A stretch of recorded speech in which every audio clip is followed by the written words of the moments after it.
పట్టుదలతో చేసి కష్టపడితే ఫలితం పదరా సోదరా. ధైర్యం తోడై ఏ సాయం కోసం చూడక నీ ధ్యేయం మార్గంలో పోరా సూరిగా. Very good.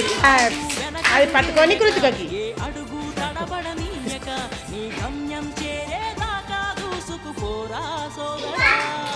పట్టుదలకు చేస్తే సమయం తప్పకుండా నీదే, విజయం కష్టపడితే రాదా, ఫలితం పదరా సోదరా.